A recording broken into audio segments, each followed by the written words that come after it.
Thanks so much to Andrew for the conversation. To learn more about Andrew, please check out the link in the podcast description for this episode.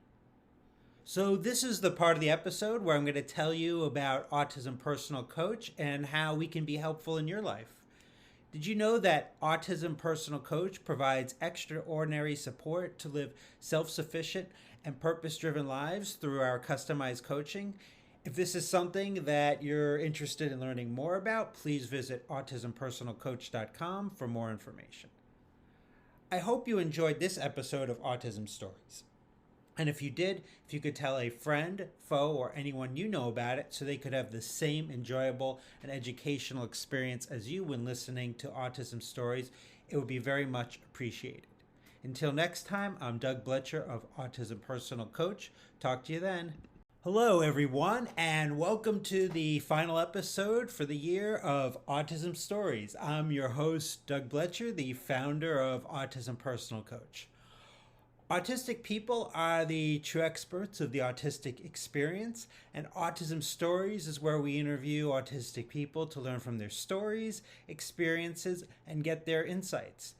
If you'd like to be notified about each week's episode of Autism Stories, we suggest you subscribe on your favorite podcast listening platform. We would also appreciate it if you could give us a positive rating and review, as it will help others to learn about Autism Stories. Are you autistic and believe you process sounds differently than so many people around you? Well, you're not alone. And on this episode of Autism Stories, Andrew Hugill joins us to discuss this as part of founding the Oral Diversity Project, digital culture, and the importance of transdisciplinarity in his career. We hope you enjoy today's conversation. Andrew, thanks so much for joining me today. You're welcome. I'd like to start our discussion off by learning, where does your story in the autistic community begin?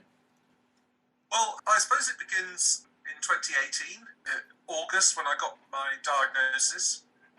So, like for a lot of people, I imagine the diagnosis is a kind of crucial point. Although I don't even like my diagnosis, I tend to say professionally identified, because I don't see it as a medical condition really. But anyway, we'll call it diagnosis because that's what the psychologists call it. But I had a couple of years leading up to that point where it was fairly obvious, or it became increasingly obvious to me that I was autistic. So by the time I got to the actual diagnosis part, it was pretty much a foregone conclusion, I felt.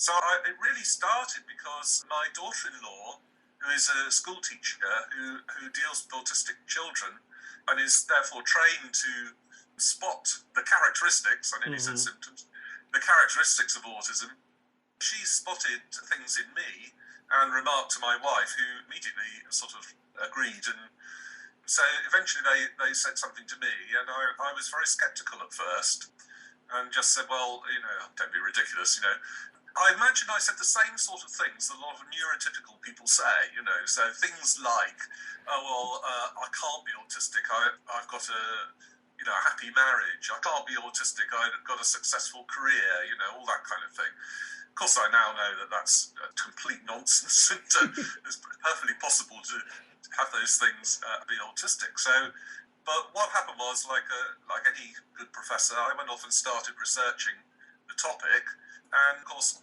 fairly quickly realised, oh, hang on a minute, this is actually describing my entire life very accurately.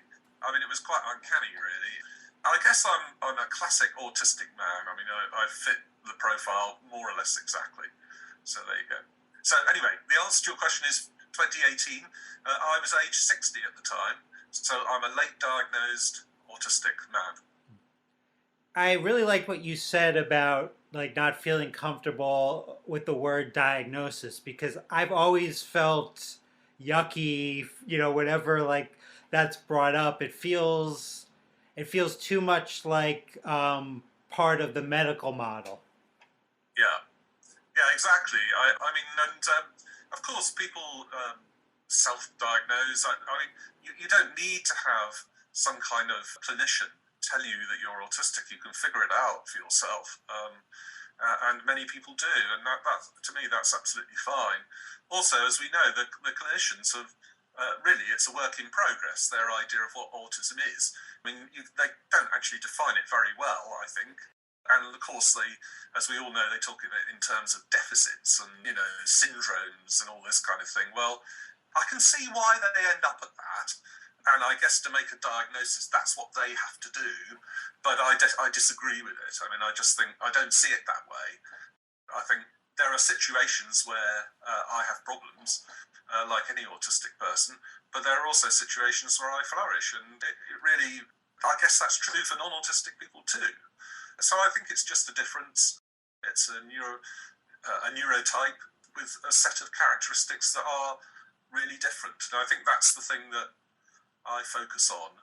So for me, the great sort of affirmative aspect of getting the diagnosis was the acknowledgement of difference and the realization that what I'd felt all my life was actually the case, that I really, really am different from the vast majority of other people, and this isn't just some kind of imagined thing, So like a lot of autistic people, I spent a lifetime trying to sort of judge myself by the criteria of non-autistic people, and then getting very sort of perplexed and upset even about the fact that I don't seem to be able to function in that way, and going through all sorts of processes to try and understand that and rationalize it and accept it and all of that kind of thing.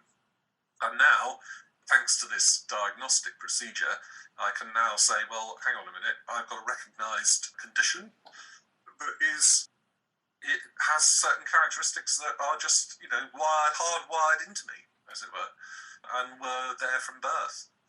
No doubt you've had the same experience with your diagnosis. You go back into your childhood and start to realise all sorts of things about why things were the way they were and what happened, and sometimes it's a bit sad, sometimes it can be quite joyous. So it cuts both ways, But I'm glad I've got the diagnosis. I'd rather have it than not. But sometimes it can be a bit difficult to accept, and coming to terms with it and sort of thinking things through. I don't know whether you find this, but I find almost every day there's several small moments during the course of a day when I suddenly go, oh, hang on a minute. oh, that's autistic. Yeah. Sometimes they're memories. Sometimes they're things that happen during the day. And the day is just peppered with these little mini epiphanies where you just suddenly go, oh, God, now I understand why and I'm still getting that, 5 years after being diagnosed, there was a lot more of it immediately after diagnosis, but now there's less of it, but it's still there every day. I have these little moments of realization, and you try and keep track of them, but it's really hard to do because they come and go so quickly, But that's a kind of part of the joy of having a diagnosis, I guess. I can definitely relate to a lot of that. Now, you are the Deputy Director of the Digital Culture Institute at the University of Leicester. Is that pronounced correctly? It's actually pronounced Leicester, and American people always struggle with this word. Leicester. It's pronounced Leicester. Okay. It's a small city in the middle of England. I mean, it's sort of bang in the middle, really. Yeah. So what's kind of your responsibilities as the Deputy Director? So I've got various things I have to do. This institute is pretty new. It's only formed a few months ago. It's a new venture by the university, and it's one of 5 research institutes. Leicester is a very research-intensive university, so we're driven by research. My job in the institute is, first of all, to lead one of the research themes, which is on creative and cultural technologies. And then I also run a studio, which I've kind of created, called the Digital Culture Studio. We had an event in there this morning. So, for example, we had in that event a load of virtual reality heritage going on. I did a demonstration of music made with brainwaves. So I have this composition and performance system that uses my unconscious mind to create music. We can talk more about that and autism if you like. It's very, very linked to autism. The Digital Culture Studio is that kind of place. There's stuff going on in it. There's people doing research in there. There's interesting things happening. Then I have a lot of responsibilities relating to people. So, for example, the external partners of the Institute, early career researchers, because I'm an older professor, part of my role is to help to develop early career researchers. I supervise PhD students. I appoint fellows of the Institute. So we have a group of fellows, some of them in the university, some of them external. I work with the advisory board and with management as well. I have a responsibility for some income generation, so I put in funding bids, and in fact I just had one succeed today, so that's nice. So I get funding for research, and I also do my own research, which at the moment is driven very much by aural diversity, this concept of everybody hearing differently. Well, I think we're going to talk about that later, so we'll come on to that. But so I do my own research, I write books and papers, I write music, I give conference presentations, lectures, or seminars, all that sort of thing. So when I think about digital culture, one of the things that I think about is that how can it make employment more accessible for autistics? How important do you see digital culture in getting autistics' needs met in the workplace so that we can do our jobs to the best of our ability? Well, I thought about this question. I mean, it depends on the job, really. I think there are some jobs where it really helps and other jobs where it might not so much. I think the pandemic was very important for revealing to neurotypical employers some of the possibilities for working with autistic employees. You know, some autistic people flourished during the pandemic. I did. I loved it. No, I didn't love the pandemic, but I loved lockdown, as it were, and social distancing. I just thought was brilliant. I felt I've been training for that all my life, you know. So I did well in the pandemic, and I enjoyed working from home. But I know that's not true for everybody. So I think a lot of people struggled during the pandemic. So I think whether you struggled or whether you flourished, I think it taught employers a lot about the employees and how they could work with them. And of course, this was a digital culture thing because we all use technology, just like you and I are now, to communicate. So suddenly we had Zoom, you know, which no one had ever heard of, really, until the pandemic came along. And then all of a sudden, we're all used to Zoom conferences. There's a whole different etiquette. And, you know, I mean, there are things that are great about it and things that are not so great. But, you know, some of the issues you get in a neurotypical situation with body language and all that sort of thing is, you know, greatly reduced on Zoom, which I think helps in some ways. One thing I came across the other day, which I found very interesting, is you know this open AI that is around at the moment that people are playing with a lot. I'm in several groups of autistic people actually, but one group they started to use it to enable them to express things about autism in situations where they wouldn't be able to speak very well. So I think that has helped a lot, and you know, so you can get the AI to, I mean, for example. One that they showed me was they said, what's wrong with calling autism a superpower? You know, you often hear people say that autism is a superpower. I think this is quite a problematic idea. So they asked the OpenAI to explain what the problem was, and it did it in a very articulate and clear way.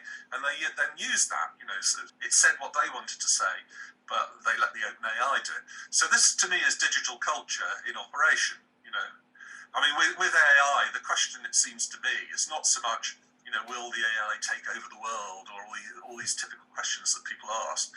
It's more about how do we develop a relationship with AI? As people, how do we develop a relationship with robots? And of course, this sounds like a typical autistic problem, doesn't it? You know, how do we develop a relationship with other people? You know, these alien creatures who we seem to look like and supposedly are like, but it turns out we're not like them at all. You know, we're completely different. And it's the same with the AI. I think the AI, learning to establish that relationship, that can help with employment. Another area is interviews. I think digital culture can help there. The online interview, it seems to me, cuts out a lot of the issues that you get in a face-to-face interview. and so can be beneficial. It can also have drawbacks. I'm not wanting to say it's a solution to everything, but for example, HR departments are trained to observe people's body language. This is pretty standard HR guidance in most organisations. Do they make eye contact? Do they have good body language? The idea is that then that demonstrates you're a team player or you communicate well. Well, obviously for autistic people, this basically loses you the job immediately, because body language and eye contact for many people, autistic people, are a problem. So doing it online avoids that to some degree. But I think the biggest thing really has been the way that digital culture has changed attitudes. So I'm thinking of social media, but also of the web generally. When I look at the attitudes to autism today compared to even 5 years ago or 10 years ago, and certainly 20 years ago, I think there's been a big cultural shift, Now that has partly come from autistic people being articulate for themselves. It's partly come from developments in psychology and medicine and so on. But I think a lot of it has to do with the kind of identity discussions that go on social media, and the way that the digital culture kind of draws people together. There's always been a paradox in my mind of the idea of a group of autistic people getting together, because you think, well, actually, we don't really want to get together, we'd rather sort of just live apart. But the digital culture enables us to get together. So things like currently Discord, Twitter, Twitter's changing, but, Twitter for a long time was very fertile area. Instagram, TikTok, all these kinds of social media, I think do enable autistic people to share experiences, to gather, and to do so in a way that allows them to interact more easily than if they were trying to do it face-to-face with all the environmental and sensory issues and indeed social communication issues that would entail. So that's a long answer, sorry, but it's a big subject, digital culture. Yeah. Definitely is. I read something where you said that you believe, as part of the work that you do, the importance of being transdisciplinary. So how is that? I wanted to learn a little bit more in terms of how you feel like that principle has kind of guided you in your career. Okay. So this is really interesting to me personally. I think it's also interesting from the point of view of science and academia generally. But starting with the personal, I have a feeling, that the education system is the wrong way round for autistic people. I think autistic children should do PhDs, because the thing about education is it starts off general. You study a range of subjects, and you gradually focus and focus and focus to the point where you're researching something that is entirely unique to you, right? And that's the PhD. That's the original contribution to knowledge, which is the thing that you know that nobody else knows. Now, if you're autistic, it goes the exact opposite way, in my experience. You start with a very focused interest in 1, 2, maybe 3 topics. And then gradually, over time, as you exhaust all the knowledge within those topics, you start to look out and move beyond and move beyond and move beyond. And that's really the path that I've followed in my career. So I started being very specialist in certain topics, and cliche that I am, my topics were music and computing.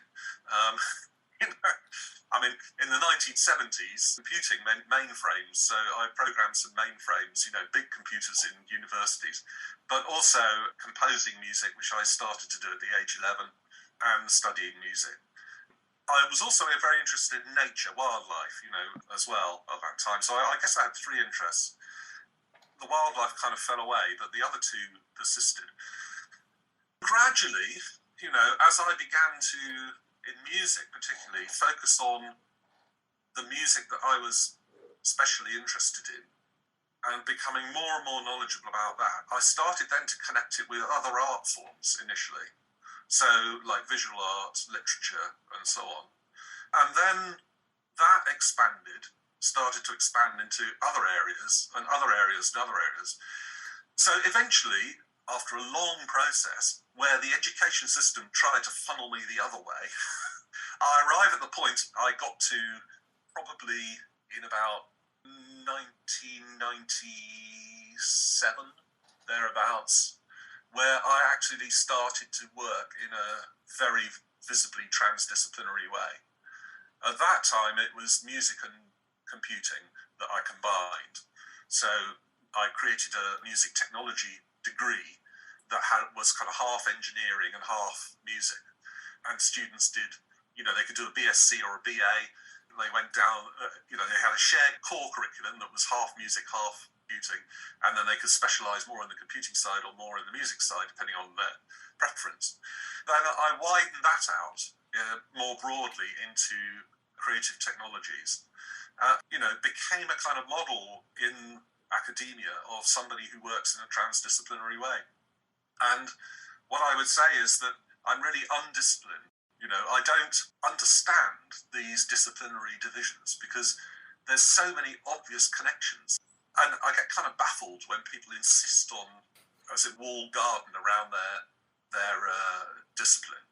Because, firstly, I don't think it makes sense. Sorry, go on. Do you look at it, when you're saying that, it makes me think about social norms and being autistic and not always necessarily complying to those norms. Do you kind of look at that in terms of academia for you? Yeah, very much so. So I will go and talk to a room full of, name any discipline, doesn't matter. Mm-hmm. I will go and talk to them. Now, I'm aware when I go in that I don't have the depth of specialist knowledge that they have, but I'm also aware that I know enough to talk to them effectively and that we can find common ground because there are certain common things that crop up in every area. Scientifically speaking, the problems that we have now are so complex that you can't solve them just by a single discipline. So the big challenges that are around in the world today are so complicated that you just approaching them from a single disciplinary perspective is just not good enough. You have to involve other disciplines. So I've been in kind of a battle with academia for the latter part of my career. I'm pleased to say that academia is gradually changing. There is a lot of lip service paid to the importance of interdisciplinary research, and that does translate sometimes into real interdisciplinary research, but not always. Sometimes it's just rhetoric. It's a fascinating area. I should perhaps distinguish between transdisciplinary, multidisciplinary, and interdisciplinary. Do you want to hear that distinction? Let's go for it. It doesn't do to be too rigid about this, but broadly speaking, interdisciplinarity is where one discipline adopts the methodologies of another discipline, and you end up with some kind of hybrid discipline. So, for example, biochemistry or ethnomusicology. So, ethnomusicology, where you take the methods of ethnography or anthropology and you apply them in music, So that's typical interdisciplinary. Multidisciplinary is what you get in medicine a lot, where you have lots and lots of specialists looking at the same problem from multiple different perspectives. That I would call multidisciplinary. Transdisciplinary is sort of different again. That's a state where you're kind of above, beyond all disciplines. So you don't recognize any disciplinary boundaries, and you kind of move freely from one area to the other, driven, I think, by your interests, And like I suspect every autistic person, if I'm interested in something, I'm really, really interested in it. And if I'm not interested in something, I'm really, really not interested in it. In other words, I have no time for it at all, So with me, it's very much all in or not, Yeah. Briefly, you were talking about earlier about autistic people getting together in groups, and sometimes that might not be something that we want to do. But, as part of our careers, many times we'll end up at conferences. And recently you wrote a wonderful article about going to a conference. And for so many of us, that it can be a very overwhelming experience. Yeah. And you talked in the article about sharing your access rider with the Yeah. particular conference organizers. For those that may not be aware of what an access rider is, can you talk about that and how it was helpful to you? Yeah. Sure. This was suggested to me during lockdown, actually, by Joe Varant, who runs an organisation called Unlimited. And I thought it was an excellent idea. And the one I've written, I think, has become a model for a lot of others. So people are probably familiar with riders that celebrities and rock stars give to venues. You know, it's the classic thing where, you know, I'll only have a certain type of water, or I'll have M&Ms, but they have to be blue, or something like that. You know, these are typical funny riders, you know. So it's a set of conditions, basically. So an access rider is telling the venue or the organisation you're visiting what your needs are. And I divide mine into things that I absolutely have to have, essentials, and things that I would like to have, desirables. So, you know, if I don't have any of the desirables, I can still do the conference, but I'm probably not going to have many spoons in the evening, and it might even be damaging. But the essentials, I just cannot function unless they're right. What I found is that the conferences I've sent this to, there've been 3 so far, and they've all been big events, have been absolutely delighted to receive this. And I think it's a very good idea for autistic people to try and write these things as well, because I don't know about you, I found it hard in the past to articulate to others what my needs are. So it was a really good exercise for me to sit down and think, now, what actually, when I get to a conference, what actually is the problem? Where do the problems arise? What do I need? What can I get by with? What works for me? What doesn't? So I can give people do you want me to read some of this? I've got it in front of me. Please do. Okay. So I've said essentials. I've said I don't drive, but I will travel on public transport. I've given my dietary requirements, which are gluten-free, low salt, no caffeine. I've said I require disability support in airports. I can't balance in the dark, so some kind of low-level lighting is always necessary. I need a dimly lit, quiet space to retreat to at any venue. I put it in brackets, doesn't need to be anything special, but, you know, I think there has to be a quiet room for me, and I suspect for most autistic people. I need occasional short breaks to avoid loss of spoons, and I cannot listen to music for long. Speakers at conferences and events must use microphones or live captioning. This relates to my hearing, I think we're going to discuss in a minute. I must avoid fluorescent lighting, irregular patterns on walls and floors, and spaces with too much information or bustle. I must avoid floral perfumes, air fresheners, and other artificial smells. I need captions on videos and in live conferencing, and I follow routines, so I need to be able to take lunch at 1 o'clock precisely, for example. Those are the things that I reckon to be essential. Desirable, I said I prefer natural light and spaces with clear edges and corners. This is a proprioception issue, which we can talk about if you like. I've said please avoid shining lights directly into my eyes, especially when speaking from a podium. This is something that happens quite frequently in my experience. I prefer to see in advance pictures or videos of the places I'm going to reduce anxiety. I don't know about you, but that really helps me if I can get photographs or a video, preferably. I prefer low arousal room colours. I like to have advance warning of any fire alarms or other unpredictable and loud events. I prefer there to be no applause, flappy hands, but I can put on noise-cancelling headphones quickly if people do applaud, so it's not a disaster. I prefer it. I lip read, so I prefer to be able to see people's faces when video conferencing, and free-flowing networking events are very difficult for me. I prefer one-to-one or private contact. So those are my desirables. That list I sent out, and they went to great lengths to meet all my requirements. At the end of my first talk at one conference, the audience applauded, and the organizer was absolutely devastated. I said, I'm so sorry we've ruined your day. And I said, well, actually, it's okay. It didn't last very long, and the room's got lots of carpet, and it sort of deadened the sound. So it was all right. But I said, you know, if we can get people to do the flappy hand thing from now onwards, that would be great. And I was fine, you know. So that wasn't a disaster, but a fire alarm would be for me, because it just completely obliterates me. I shut down if there's a fire alarm. So that would be a disaster. But anyway, you get the idea. each one of those things took a lot of thought about, saying that and what actually, is this really a problem? And then, of course, you realise, yeah, it really is. If there's a fluorescent light in the room, basically, I can't really function. It's that silly. Yeah.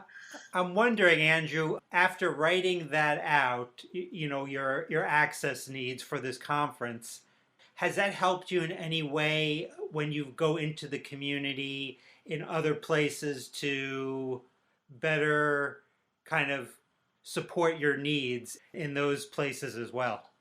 Yes, very much so.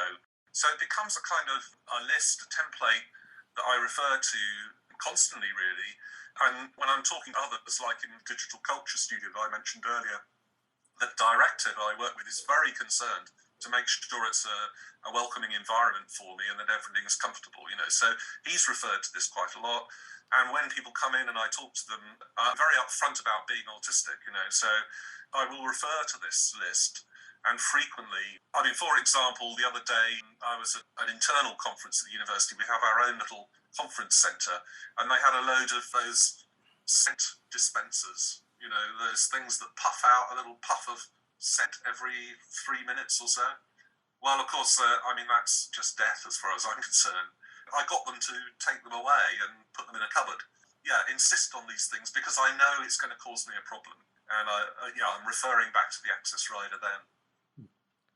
Now, I wanted to talk to you a bit about oral diversity. Yeah. From what I understand, you have hearing differences, and you started the Oral Diversity Project in 2018. Can you tell our listeners a bit about this important project and how and if it's grown over the last 4 years? It's grown massively. Now, I'm going to be talking about hearing for a bit, but this does relate to autism, and you'll see how soon. So oral diversity starts with the idea that everybody hears differently. This is just a fact. So, all our ears are uniquely shaped. So each person is like your fingerprint. The outer flap of your ear is unique to you. There are aspects of the inner ear that are unique. And then our hearing changes every day, so you might have a cold, for example, and or you might have earwax and your hearing's muffled or something like that. Everybody's familiar with that. And then as you get older, once you're past the age of about 20, 21, your hearing starts to decline. This is called presbycusis, or age-related hearing loss. So everybody's hearing is in a state of continuous change. Nobody hears in the same way, right? So what's extraordinary about this is that when you look around at all the acoustics, at design, at technology, concerts, you name it, anywhere that there's hearing, what you find is that everybody refers to a standard that assumes that we have equally balanced, perfectly good hearing. And this goes back to a set of experiments that were done in the 1940s through to the 60s on students, actually, measuring their response to loudness. Is called loudness contours. This is set as normal hearing. And the assumption when things are designed is that everybody hears like that. But of course, that's only about 17% of the population hear that way. So, the truth of it is that that's a minority who hear in what is deemed to be the normal way. And when I say normal, I'm referring to the international standards on hearing, which refer to what they call otologically normal persons. In other words, people with normal hearing. So it turns out that everybody's got different hearing. Well, that's kind of not a surprise, but it's just that no one really talks about that. So that's what the project's about, is exploring that difference. So we're particularly interested in the sixth of the world's population who have a medically recognised different hearing. So, on the one hand, there are people who are profoundly deaf, ranging through to people with hyperacusis or misophonia. Hyperacusis is an excessive sensitivity to sound, particularly usually everyday sounds. For example, the noise of a spoon hitting a coffee cup can be really painful for somebody with hyperacusis. Misophonia is an intense emotional response, negative response to a particular sound. So it's not that there's anything painful in the ears, it's more that you have this, it triggers some kind of emotional response. And there are many other examples of that kind of thing. Now, when you come to look at autism, what you find is that autistic hearing is noticeably different from an early age. And this is something I've realised about my own hearing, particularly in relation to music. So autistic people tend to be able to focus on detail and hear things that other people can't hear. So, for example, I used to hear electricity. I'd hear lights as well, quite loud. Most people can't hear them. I say used to because I've lost a lot of my hearing now, but that's another part of the story. And then autistic people have an ability to decompose the soundscape, to take the sound of the world around them and to focus in on particular aspects of it and to hear that kind of detail. And again, this is not normal. People don't listen in that way on the whole. This is a distinct difference. So aural diversity, from musical side, we've staged concerts by aurally divergent musicians for aurally divergent audiences. So we've got many different ways to listen to the music. For example, vibrating floors. So you listen purely through vibration. Visual cues, streaming to devices, so streaming to hearing aids, streaming to specialist headphones. Haptic devices, so like having balloons or feeling the instruments as they play. So we've done a lot of that kind of work. In fact, we're doing another concert in January like that. But we've also done a lot of work with audiologists, with medical people, with acousticians. So conferences that we were talking about a moment ago, those were acoustics conferences that I was asked to address on this topic. We're changing the standards. We're affecting the law because the notion of a standard individual has to be challenged when it comes to aural diversity. We have this notion in the UK of the man on the Clapham omnibus, who is always used as an example of a typical person. Well, of course, what I would say is the man on the Clapham omnibus is going to hear differently. So, when you talk about noise, you've got to specify what you mean in that context. We're influencing design and architecture, engineering. So I'm working with an organisation called ARUP, who are responsible for a lot of acoustic design in architecture around the world, looking at how we can improve environments for people with different kinds of hearing. So this all affects autistic people, I think, because sound is a big trigger for a lot of autistic people. It's a big factor in how you experience the environment. So we've got a whole research strand in this project on autistic listening. Just even like, thinking about restaurants where, you walk in there and, there's all these tables, all these different conversations going on. People, bussers are bringing dishes back into the kitchen, back and forth. You'll hear the kitchen. And then on top of that, a lot of restaurants will play music, Mm-hmm. Have you learned, or is there any research about autistic listening or sound in these environments? Yes, there is quite a lot actually. I mean, it's like most things relating to autism, it's a work in progress. I think it's true to say. The restaurant environment is one of the most challenging environments from the point of view of listening for autistic people, but also for lots of other people too. I mean, if you're getting elderly, to hear one person speaking in a room full of people talking is really difficult. So it affects all sorts of people in different ways. But I think for autism, yeah, that's a really challenging environment. And I guess that a lot of autistic people would either not go in there or would find restaurants where they can get quiet corner, or they know what they're going to experience in that space. Yeah, a lot of restaurants tend to go for shiny surfaces as well, which have become quite reflective. And often the design of the interior of the restaurant is disturbing. I find it all kind of adds up together because for me, I mean, I'm triggered by everything, basically. By sight, by sound, by smell, by taste, by proprioception. So, you can combine all these things together and they all combine to overwhelm me. So I'm synesthetic as well, which a lot of autistic people are. Should I explain what that is? Do you think? Yeah, for people that might not be aware.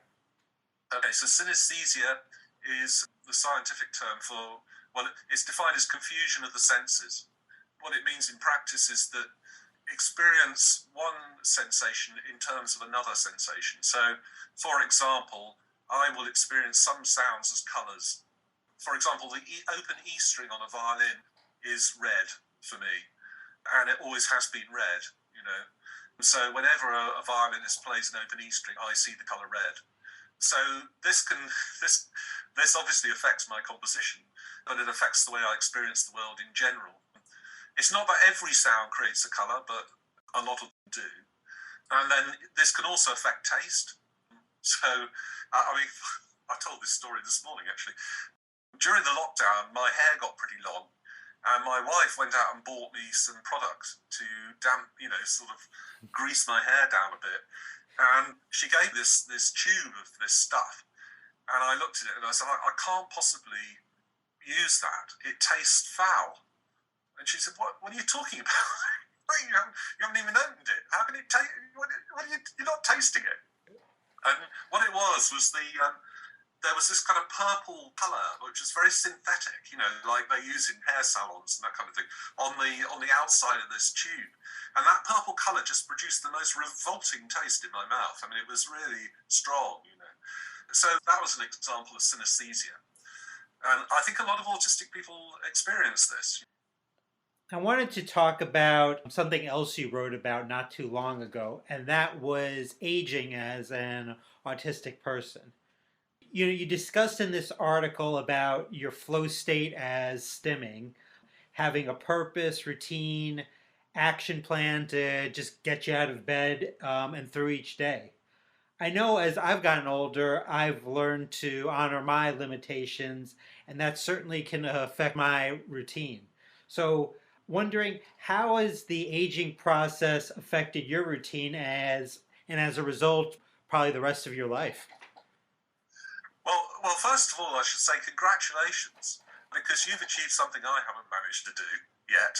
If you're respecting your aging process and accommodating that in your routines. It's a process. It's a process for sure. I'm not there. I'm very aware of it these days. Right. Well, you're quite right to be aware of it, I think. My wife is quite concerned about me for this reason, that my inability to make allowances for the fact that I'm older than I was, and thinks that I don't deal with it. I work too much and that I do things, in the same way that I did them when I was, in my 20s, which is probably true. That's potentially a problem, and I'm not sure really how to deal with it. I'm sort of working on it. Mostly what I'm doing is keeping going, which is what I've always done. I mean, in 2009, when I lost my hearing, where I was diagnosed with Meniere's disease, which is a balance disorder. So I was having vertigo attacks lasting 5 hours at a time with continuous vomiting. And I was having those 3 days a week. So this was very, very destructive. And yet my autism insisted that I get up in the morning and follow my breakfast routine and do the things that I have to do, And I credit my autism with getting me through Meniere's. I mean, I had treatment as well, which eventually stopped the vertigo. So that was, it's not all down to autism. But I think a lot of people with Meniere's, basically give up on life. They retreat and can't function. And I totally understand that, because it is really, really debilitating. But I just carried on, the autism drove me onwards, and I think it's still happening.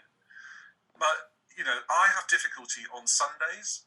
I have difficulty on Christmas Day, because I don't know what these days are for.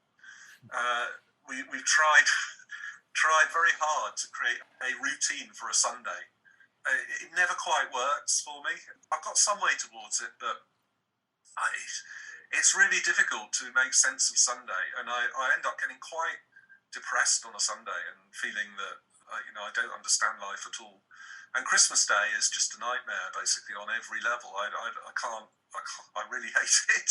But don't say that too loudly, because it's Christmas coming soon and everybody's feeling festive, right? But I find it very difficult. What am I going to do as I get older? Well, we have to figure out a new routine and accommodate that fact. I'm not dealing well with it at all, really, I'm afraid. No. So you've put your finger on a problem here. Beyond this interview, Andrew, how can people learn about you and all the great things that you're doing? Well, I have a website, andrewhugill.com, which I update frequently. I also have a blog, which is autisticprofessor.uk, which is specifically about autism. So that one could be interesting to read. I'm on various social media. I've recently started a Mastodon account, given what's happening on Twitter, so people can follow me there. But I am still on Twitter as well as autistic_prof. People can find me fairly easily. I'm always happy to respond to emails and chat to people about anything. I think one of my decisions when I got diagnosed was that, given that I was 60 then and I'm 65 now, what am I going to do in the light of this for the rest of my life? And I think one of the things that I want to do is to improve life for other autistic people. When I look at young people, I kind of envy them because they have a diagnosis, young, and so they know a lot more about themselves than I ever did.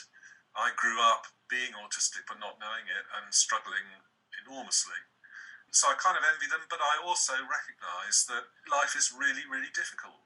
So somebody like me who's in a kind of prominent position, made it through to my venerable years, I think has a responsibility to talk openly, to advocate, and to try their best to help others. And I think the cultural changes that are happening at the moment with regard to autism, people's attitudes, are a case of lots and lots of small victories, that are happening at the local level. And people, it's not just awareness, it's about acceptance. You have to get neurotypicals to accept autistic people, and that only happens really at a local level. You can institute all the policies and strategies you like, but you can't change people's hearts and minds. It's often done person to person. So that's something I can do. So I'm trying to do that a lot at the moment, and this podcast interview is an example of it. I'm trying to speak out and be public and help others, basically. Well, I loved you talking openly to me today. Really enjoyed the conversation. Thanks for spending your time with me today. You're welcome.